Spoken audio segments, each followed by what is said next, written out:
Kaleshwaram commission की के CR से पूछ-गुछ मुकम्मल हो गई। तकरीबन 50 मिनट तक 1-to-1 तफ्तीश जारी रही। जस्टिस पीसी घोष ने कालेश्वरम प्रोजेक्ट की तामीर पर सवालात किए के सीआर ने कमीशन को कई अहम दस्तावेजात पेश किए। अब तक कमीशन ने कल 114 अफराद से पूछ-गुछ की है कि सीआर कमीशन के सामने पेश होने वाले एक 5 फर्द बने के सीआर से तफ्तीश के साथ ही कमीशन की तहकीकात मुकम्मल हो गई। रिपोर्ट जुलाई के आखिरी हफ्ते में हुकूमत को पेश किए जाने का इम्कान। एमएलए पेलुआ राजेश्वर रेड्डी की इयादत के लिए के सीआर पहुंचे। पेलुआ की सेहत की सूरत-ए-हाल के बारे में डॉक्टरों से तफसीलात हासिल की। कालेश्वरम कमीशन इंक्वायरी के बाद बीआर के भून से सीधे सोमाती गोड़ा शुदी अस्पताल रवाना हुए के सीआर ने अस्पताल में वक्त गुजार कर पेलुआ का हाल दरियाफ्त किया। पेलुआ राजेश्वर रेड्डी के हौसले बुलंद करने की कोशिश की गई। डॉक्टरों ने के सीआर को इलाज से मुताल्लिक मुकम्मल अपडेट फराहम किया। अहम सियासी रहनुमा के इयादत के लिए पहुंचने पर अस्पताल में सिक्योरिटी सख्त की गई। के सीआर के इस दौरे को पार्टी यकजहती के तौर पर देखा जा रहा है।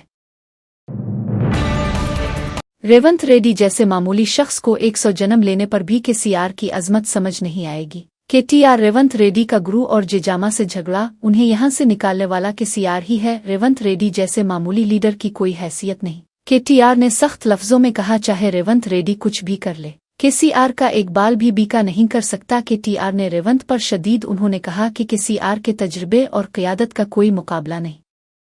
रेवंत की सियासत को मौके परस्त और सतही करार दिया। ये बयान सियासी हलकों और मीडिया में वसी पैमाने पर ज़ेरे बहस है।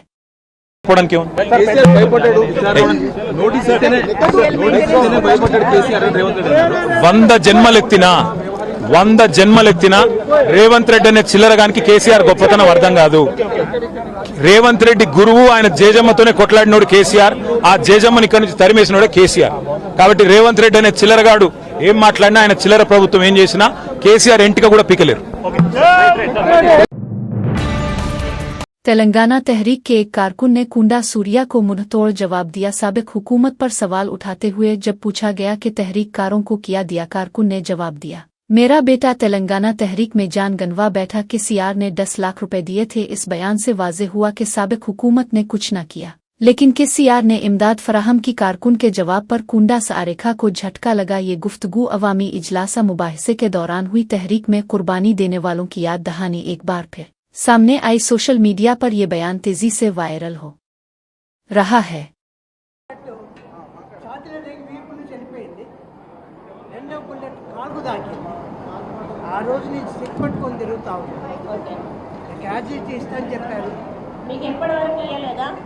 కొడుకుండి చనిపోయాడు కాదండి. మీ గవర్నమెంట్ నుంచి ఎటువంటి అది రాలేదా?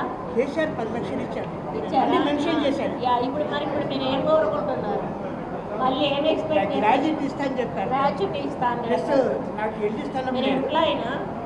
రిటైర్ అయిపోయారు. అదే ఎంప్లాయీనే కదా, కాదు గ్రాడ్యుయేట్। नलगंदा जिला के मनोगोड़ों में कांग्रेस कारकुनान ने अनोखा एहतजाज किया। चंडोर म्यूनिसिपैलिटी में पानी की टैंक पर चढ़कर नारेबाजी की गई। कारकुनान का कहना था कि कोमिटी रेड्डी राजगोपाल रेड्डी हमेशा कांग्रेस के लिए मेहनत करते हैं, इसके बावजूद उन्हें वजीर का ओहदा न देना अफसोसनाक है। कारकुनों ने इल्जाम लगाया कि पार्टी में मेहनत करने वालों के साथ इंसाफ नहीं हो रहा। उनका कहना था कि राजगोपाल रेड्डी के साथ नाइंसाफी नाकाबिल कबूल है। कांग्रेस क़यादत से उन्होंने फौरी तौर पर फैसले पर नज़रसानी की अपील की। एहतजाज के दौरान कारकुनान जज्बाती नजर आए और पार्टी के रवैये पर नाराजगी जाहिर की।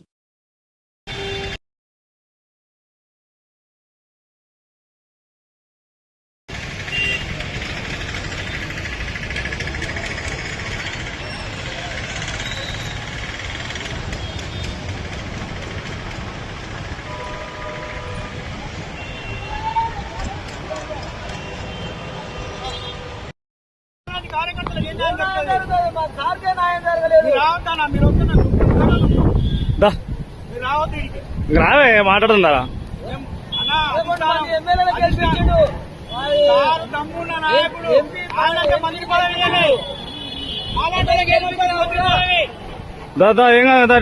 ఈరోజు కాంగ్రెస్ పార్టీ అధిష్టానం రాజగోపాల్ రెడ్డి గారికి మంత్రి పదవి ఇస్తాన్ని మోసం చేసింది. ఇస్తా అని ఇవ్వలేదు. అదేగాక ఇవాళ రాజగోపాల్ రెడ్డి సారు ప్రతి ఊర్లో ప్రతి గ్రామాల్లో తిరిగి పేదలకు ఎవరెవరికైతే ఇల్లు కట్టాలని తాపత్రయం ఎంత పడుతున్నాడో, ఎంత మంచిగా పరిపాలన చేస్తున్నాడో ఇలా సార్కి మంచి పదవి రాకపోవడానికి చాలా బాధాకరంగా ఉంది. అదేవిధంగా సార్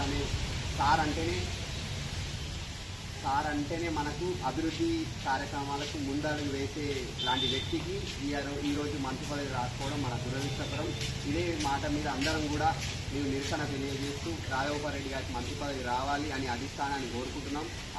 ఒక రాఘగోపాల్ రెడ్డి గారికి మంత్రి పదవి వస్తేనే ఈరోజు మునుగోడు నియోజకవర్గం అభివృద్ధి చెందుతుంది. మునుగోడు నియోజకవర్గమే కాక మన తెలంగాణ రాష్ట్రం మొత్తం అభివృద్ధి చెందుతుందని మేము అందరం కోరుకుంటున్నాం. ఖచ్చితంగా రాఘగోపాల్ రెడ్డి గారికి మంత్రి పదవి కేటాయించాలని మేము అందరం కోరుకుంటున్నాం. ఖచ్చితంగా రావాలి.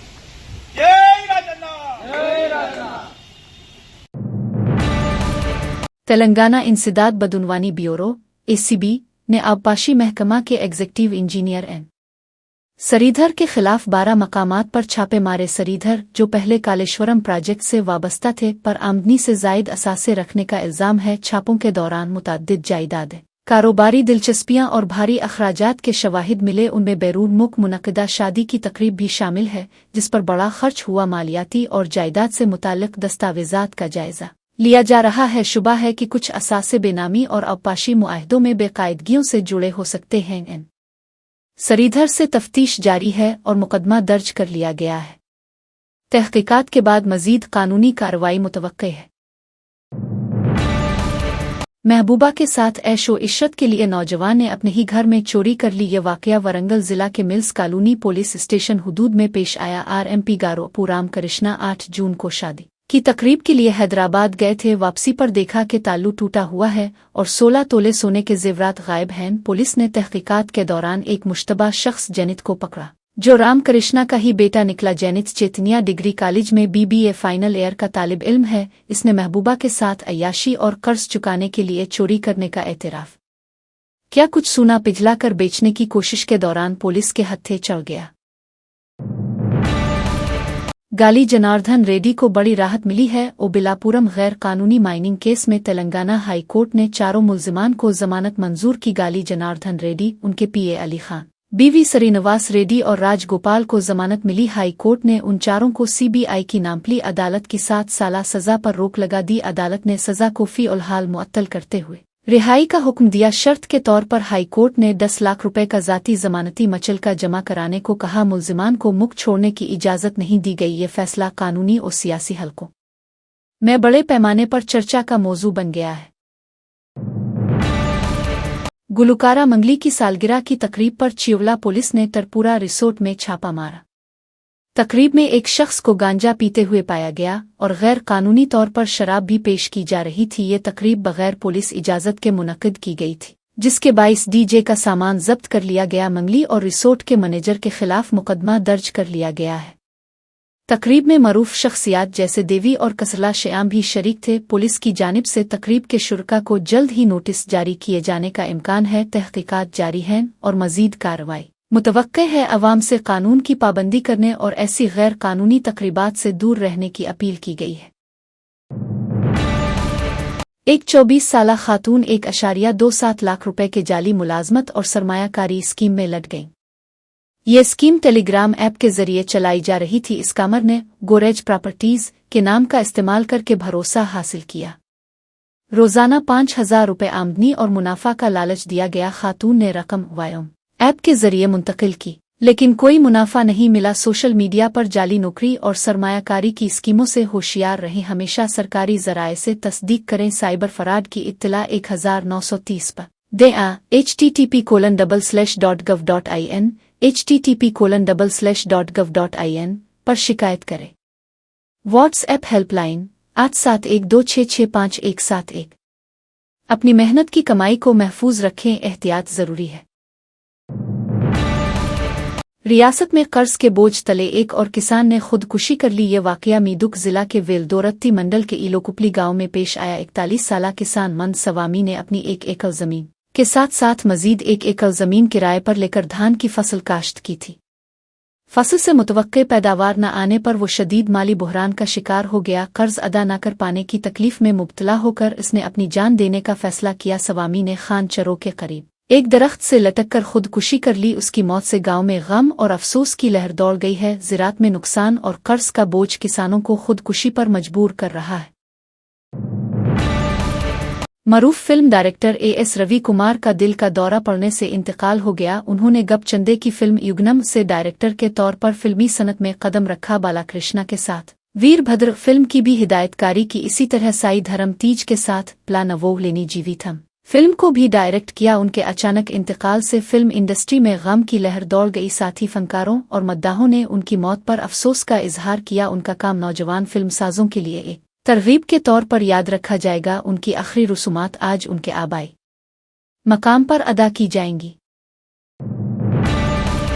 महबूबा की मौत से दिल बर्दाश्ता होकर नौजवान ने चिता में कूदकर खुदकुशी की कोशिश की। ये वाकया महाराष्ट्र के नागपुर में पेश आया, जहां एक लड़की ने महबूब से मामूली झगड़े के बाद खुदकुशी कर ली। इस वाकये से गमज़दा नौजवान नशे की हालत में महबूबा की आखिरी रसूमात की जगह पहुंचा। इसने चिता में कूदने की कोशिश की ताकि अपनी जान दे सके। महबूबा के रिश्तेदारों ने इसे रोककर सख्त मारपीट की। इस मारपीट के बाद नौजवान बेहोश हो गया। इसे फौरी तौर पर अस्पताल मुंतकिल किया गया, जहां वो आईसीयू में जेर इलाज है। वाकये के बाद मकामी अफराद में अफसोस और हैरत की फिजा छा गई है। जाली पिटोहे की तकसीम के केस में साबिक वजीर पीरनी नानी ने अदालत से रुजू किया। उन्होंने और उनके बेटे पीरनी कंटू ने गिरफ्तारी से बचने के लिए हाईकोर्ट में कब्ल अज गिरफ्तारी जमानत की दरखास्त दायर की। दरखास्त में कहा गया कि वो हुक्काम को वजाहत देने के लिए तैयार हैं। दरखास्त में रियासती होम सेक्रेटरी कृष्णा, जिला के एसपी, कलेक्टर मछलीपट्टनम के डीएसपी, आरडीओ और तहसीलदार को फरीक बनाया गया है। पीरनी नानी और उनके बेटे की दरखास्त पर कल समात मुतवक्के है। इल्जाम है कि 2024 के आम इंतखाबात में उन्होंने 10,000 जाली जमीन पट्टे तकसीम किए। इस मामले को लेकर सियासी और कानूनी हलकों में हलचल मच गई है। अब अदालत से उनकी दरखास्त पर क्या फैसला आता है, सबकी नजरें इस पर मरकूज है। बीवी के नाजायज ताल्लुकात से दिलबर्दाश्ता होकर शौहर ने खुदकुशी कर ली। राजना सुनसल्ला जिला के बोईपली मंडल के तागविंड गांव का 36 साला हरीश 2014 में करीमनगर जिला के बडीपली की कावेरी से शादीशुदा था। जोड़े को एक बेटी और एक बेटा है। हरीश रोजगार के लिए दुबई गया था। दौरान कयाम कावेरी ने किसी और शख्स रुक्शिन से नाजायज ताल्लुक कायम किया। फोन पर इस मामले पर दोनों में झगड़ा हुआ। 8 जून को हरीश दुबई से वतन वापस आया। बीवी ने हरीश से साफ कहा, तुम मुझे नहीं चाहिए, मर जाओ, मैं रुक्शिन के साथ ही रहूंगी। दिल बर्दाश्ता हरीश ने बाहर निकलकर एक जरी कुनवे में कूदकर खुदकुशी कर ली। हरीश की मां की शिकायत पर कावेरी और रुक्शिन के खिलाफ मुकदमा दर्ज किया गया है। इंदिरा अम्मा स्कीम के तहत मकान न मिलने पर एक शख्स ने दिलबर्दाश्ता होकर खुदकुशी कर ली। ये वाकया जिला सदुपेट के दोबाक मंडल के बांडारुपली गांव में पेश आया। 42 साला नैयरटी पुरशोर उमविलो मजदूरी करके अपने खानदान की कफालत कर रहा था। मकामी कांग्रेस कायदीन ने मकान मंजूर हुआ कहकर बेसमेंट तामीर का मशवरा दिया। पुरशोर उमविलो ने 2 लाख रुपए कर्ज लेकर बेसमेंट तामीर करवाया। बाद में बताया गया कि मंजूर शुदा फहरिस्त मनसूख कर दी गई है। शदीद ज़हनी दबाव में आकर इसने अपने घर में फांसी लेकर जान दे दी। इसकी बीवी ने शौहर की मौत का जिम्मेदार कांग्रेस हुकूमत को करार दिया। कमर तोड़ जहेज के बाद किडनी का मुतालिबा, बहू को ससुरालियों ने किया हरासा। ये वाकया बिहार के मुजफ्फरपुर जिला के बोछाहू गांव का है। दीपत्ती नामी खातून की 2021 में एक नौजवान से शादी हुई थी। शुरू में सब ठीक रहा, बाद में ससुरालियों ने मजीद जहेज में नकदी और बाइक लाने का दबाव डालना शुरू किया। इसी दौरान शौहर की एक गुर्दा किडनी खराब हो गई। ससुरालियों ने दीपत्ती से मुतालबा किया कि वो शौहर को किडनी अतिया करे। इनकार करने पर दीपत्ती को मारपीट कर घर से निकाल दिया गया। दीपत्ती ने पुलिस में शिकायत दर्ज करवाई, जिस पर शौहर, सास ससुर और एक और फर्द के खिलाफ मुकदमा दर्ज किया गया। आरटीसी करास रोड पर वाक़े मांगलिया शॉपिंग मॉल को जीएचएमसी हुक्काम ने सेल कर दिया। माल की इमारत के पास ऑक्यूपेंसी सर्टिफिकेट न होने के बावजूद माल चलाया जा रहा था। जीएचएमसी के सर्किल 15 टाउन प्लानिंग अफसरान ने ये कार्रवाई अंजाम दी। जीएचएमसी एक्ट 1955 के सेक्शन 461A के तहत माल को सेल किया गया। आला अफसरान से तफसीलात पूछने पर वो जवाब दिए बगैर चले गए। ये कार्रवाई कवायद की खिलाफ वर्जी पर की गई है। माल के मालिकीन को भी इस बारे में नोटिस जारी किए जाने की तवक्को है। अवाम से अपील की गई है कि सिर्फ मजाज और कानूनी इमारतों में ही खरीदारी करे। वजीर आजम मोदी से मुलाकात के लिए टेस्ट लाजमी करार। मुल्क में कोरोना केसेस की तादाद 7,000 से तजावुज करने पर महकमा सेहत ने अलर्ट जारी किया। इत्तलात के मुताबिक वजीर आजम से मिलने वाले वुज़रा, सरकारी अफसरान और आला हुक्काम के लिए टेस्ट जरूरी होगा। वजीर आजम के दफ्तर PMO ने इस हवाले से हिदायत जारी की है। कोरोना के फैलाव को रोकने के लिए एहतियाती इक़दामात तेज किए जा रहे हैं। हुक्काम को टेस्ट की सहूलतें फराहम करने के इंतजामात का हुक्म दिया गया है। वजीर आजम की हिफाजत को अव्वलीन तरजीह देते हुए इक़दामात उठाए जा रहे हैं। मुतासिरा इलाकों में निगरानी और तिब्बी जांच मजीद सख्त की जा रही है। 24 तेलंगाना में पुलिस की जानिब से नए उसूल नाफिज किए जा रहे हैं। तेलुगु तली फ्लाई ओवर पर फोटो जर्नलिस्ट्स को कवरेज से रोकने के वाकयात सामने आए हैं। पुलिस एहलकार फोटोग्राफर्स को वहां से हटाते हुए रुकावटें पैदा कर रहे हैं। फोटो जर्नलिस्ट्स का कहना है कि ये आज़ादी सहाफ़त के खिलाफ है। बगैर किसी वाज़े नोटिस हुक्म के उन पर पाबंदी आयद की जा रही है। कई सहाफ़ियों ने इस रवैये पर नाराज़गी का इजहार किया है। सहाफ़ती इदारे इस मामले पर पुलिस से वजाहत का मुतालबा कर रहे हैं। पुलिस की जानिब से इस रवैये पर अभी तक बाज़ाब्ता बयान जारी नहीं हुआ।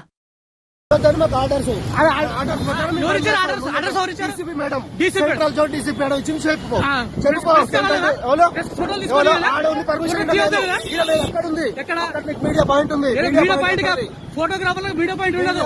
వీడియోగ్రాఫర్ ఫోటోగ్రాఫర్ సవర్ అవుతారు. ఎవరు పబ్లిక్ సవర్ అవుతారు. तेलंगाना के डिप्टी चीफ मिनिस्टर भट्टी विक्रमारुका ने हैदराबाद को भारतीय सिनेमा का दारुल हुकूमत बनाने के लिए डिटेल्ड प्रोजेक्ट रिपोर्ट DPR तैयार करने की हिदायत दी। फिल्म शूटिंग के इजाजतनामों के लिए सिंगल विंडो सिस्टम कायम किया जाएगा ताकि अमल को आसान बनाया जा सके। सिनेमा थिएटर्स के कैंटीन रेट्स को मुनज़्ज़म करने और फिल्मों के जरिए सियाहत को फ़रोग़ देने पर गौर किया गया। फिल्म डेवलपमेंट कॉरपोरेशन को दी गई 50 एकड़ ज़मीन की मौजूदा सूरत हाल की रिपोर्ट तलब की गई है। तेलंगाना गिद्दर फिल्म अवार्ड्स 14 जून को शानदार पैमाने पर मुनक़्क़िद होंगे। इस तकरीब में तेलुगु और कौमी फिल्मी सनत की मुमताज़ शख्सियात को मदऊ किया गया है। हुकूमत की कोशिश है कि रियासत को फिल्म साजी का मरकज़ बनाया जाए। इस मंसूबे से रोज़गार, सियाहत और सकाफत को फ़रोग़ मिलने की उम्मीद है। पौदिल्ली में YS जगन के दौरे के दौरान कशीदगी का माहौल पैदा हुआ। प्रकाशम जिला के पौदिल्ली में YSR कांग्रेस, YSCP और तेलुगु देशम पार्टी TDP कारकुनों के दरमियान झड़प हुई। TDP कायदीन और ख्वातीन ने जगन के दौरे की मुखालफत करते हुए एहतजाज किया। उन्होंने साक्षी TV पर नशर होने वाली तौहीन आमेज तबसरों पर मुआफ़ी मांगने का मुतालबा किया। मुखालिफ ग्रुपों ने एक दूसरे पर पथराव किया जिससे हालात मजीद बिगड़ गए। झड़प के दौरान एक कांस्टेबल जख्मी हुआ जिसे फौरी तौर पर अस्पताल मुंतकिल किया गया। पुलिस ने हालात पर काबू पाने के लिए मुदाखलत की। वाक़ये की मुकम्मल तफ्तीश जारी है और मजीद कार्रवाई मुतवक्के है।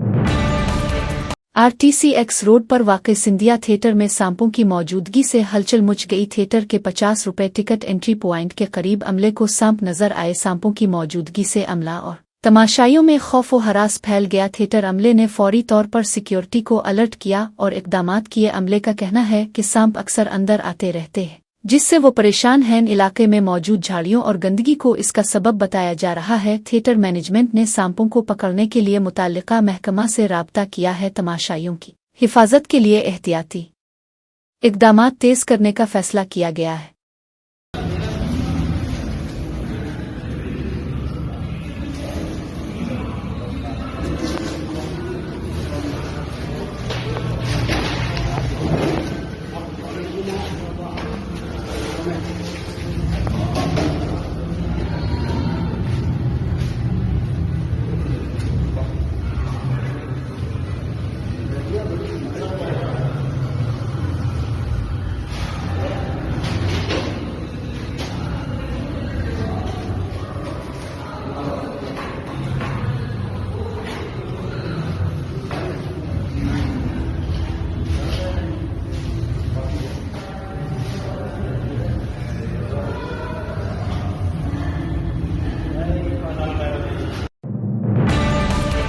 नरेंद्र मोदी के 11 साल नाकामियों और अवाम दुश्मन पॉलिसियों की एक यादगार मिसाल है। इब्तिदा में ख्वाब दिखाए, लेकिन 11 साल बाद मुल्क को बर्बादी के दहाने पर पहुंचा दिया। बीजेपी के रहनुमा उन बरसों की तशहीर में मसरूफ हैं, मगर अवाम को हासिल कुछ नहीं हुआ। मोदी की पूरी सियासी हिकमत अमली तफरीक और नफरत पर मबनी रही है। उनके बयानात में कभी कपड़ों से पहचान, कभी शमशान और कब्रिस्तान की बात होती है। पसमानदा तबकात, दिल्लतों और दिवासियों पर मजालिम पर वो खामोश रहते हैं। अवाम की तजलील और तकलीफ में उन्हें लुत्फ आता है। बीजेपी कारकुन सजा से बच्चे रहते हैं। ये सब कुछ जाहिर करता है कि मोदी के 11 साला दौर हुकूमत में मुल्क अदम तहफ़्फ़ुज़ का शिकार रहा और जन विरोधी नीतियों का शानदार स्मारक है नरेंद्र मोदी जी के 11 साल।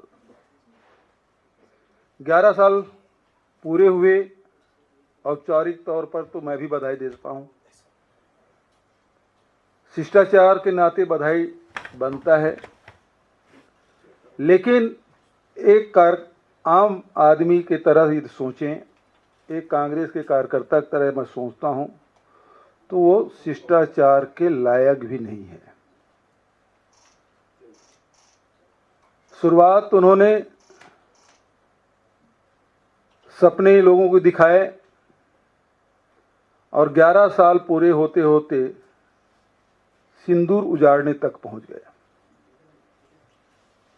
इन 11 सालों में भारतीय जनता पार्टी के नेतागण खूब ढिंढोरा पीट रहे हैं, धुआंधार भाषण दे रहे हैं, लेकिन यदि देखें इन 11 सालों में मिला क्या है, तो एक एक योजनाएं पूरी तरह से विफल और धुआं हो चुका है। मोदी जी की पूरी राजनीतिक यात्रा देखें तो विघटन और विभाजन की राजनीति रही है। 11 साल के इतिहास को याद करिए। सत्ताधारी भारतीय जनता पार्टी ने विघटन विभाजन की राजनीति की और पूरे देश में सभी समाज के लोग असुरक्षित महसूस कर रहे हैं, असुरक्षा की भावना से घिरे हुए हैं और बार बार प्रधानमंत्री जी अपने भाषणों से उसमें घी डालने का काम कर रहे हैं। कभी प्रधानमंत्री जी कहते हैं कि कपड़ों से पहचान हो जाती है, कभी प्रधानमंत्री जी कहते हैं कि पंचर बनाने वाले से उसके पहचान बन जाती है, कभी शमशान और कब्रिस्तान की वो बात करते हैं। आदिवासियों और दलितों पर अत्याचार से वो विचलित नहीं होते। लोगों को अपमान करने में उनको बड़ा मजा आता है। उनके लोग चाहे दलितों को अपमानित करें, प्रताड़ित करें, आदिवासियों को प्रताड़ित करें, महिलाओं को प्रताड़ित करें और सेना के अधिकारियों को भी यदि अपमानित करें तो उनके खिलाफ वो कोई कार्रवाई नहीं करते।